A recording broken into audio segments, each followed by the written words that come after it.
尊敬的索达基堪布，您好，我是高静静，我是来自中国安徽大学的一名老师，现在在哥廷根大学做语言老师，这学期也教一些文学课。我本人不是佛教徒，但是我有很多的朋友还有家人，他们是非常虔诚的佛教信徒。我自己平时也有在听一些像大悲咒啊、般若蜜心经这些东西，觉得每一次都是能给自己带来心灵的安宁。所以刚才您说那个佛教作为21世纪，它是一种心灵的科学，我觉得非常赞同您这个说法。那我的问题也是，就是说我们进入到21世纪的今天，那么佛教在它的传播和弘扬过程当中，会面临着什么样的一种挑战，或者说际遇？比如说，就是不可避免的要利用现代化的语言进行去诠释，不可避免的要借助一些高科技的一些通讯设备。那么这些就是现在也有很多学者提出一种叫做入世的这样的一种说法。我就想说，那么这个对于佛教，尤其是对于像藏传佛教这样的一种作为密教的一种佛教来说，它是不是对于佛教本真的一种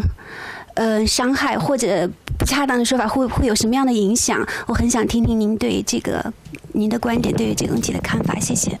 这个问题也是很好的，因为我们作为佛教，实际上它也是随着时代，又要就是保持这个传统文化，又要就是与时俱进。不仅是我们这个佛教，就是任何一个文化都是面临着这样的问题。我今天跟这个就是施莱德教授也问我说，你们这个哥廷根呢，又要这个保持就是像100多年前的很多建筑，可能中国都是没有，就是这个，还同时呢，就是也要就是现代进程的很多这个工业革命也好，现代信息革命也好，都要面对，就是这是怎么样就是平衡，如果这样讲的。所以在佛教来讲呢，就也确实有面临着这样的问题，但是从我的观点来看，就是这个是比较容易的。像佛教里面的极个别的一些传统，比如说出家人的一些内部的戒律，出家人的一些仪轨，还有呢，有些这个藏传的这个密教当中呢，就是他需要就是保密的，有一些就是不能随随便便给别人传的也是别人接触不了的，有一些仪式和有一些法本里面的内容。那这些呢，我觉得是一定要。就是不能就是随着这个开放呢，就是你就随便就是传出去，就是传了以后的话呢，就像我们这个古典的建筑呢，就是以这个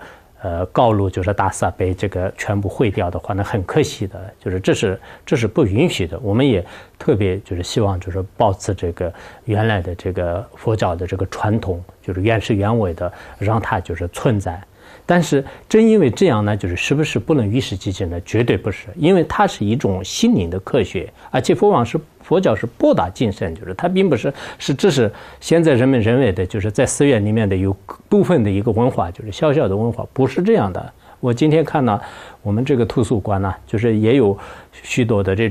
个好几百万，就大概说是800万册的这个书啊。那么我们的这个佛教书呢，就是听说美国也保存了特别多，在藏地的话呢，一个印经院呢，就是也保存了就是特别多的这种经函。那这些经函里面的内容，部分的内容呢，就是可以传出去，部分的内容呢，就是不能传出去。部分的内容呢，我觉得现在这个高科技啊，尤其是人类21世纪的时候呢，你必须跟这个互联网就是英特利以这个呢就是连在一起。我听说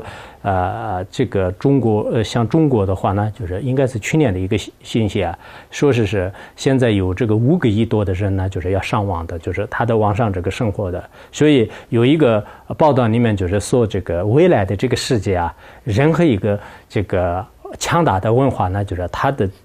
主要是在这个网络上。如果谁能使用网络的这个空间的话呢，那么这个文化呢，就是它有生存的机会。如果一旦这个机会没有的话，那就是它会消亡的。所以我觉得现在这个包括藏传佛教也好，佛教呢，就是也有通过一些网络的这个信息，因为它是一个完全的心灵这个科学，就是对别人的一种很高尚的一种境界。就是这种教育，这种教育呢，在东西方的任何一个领域当中呢，它可以传播的过程当中呢，也不会害怕，就是对它就是受损的，就是不会的。但是有部分的一些意识和行为的话呢，它最好是也不要这个完全是世俗化。现在有些人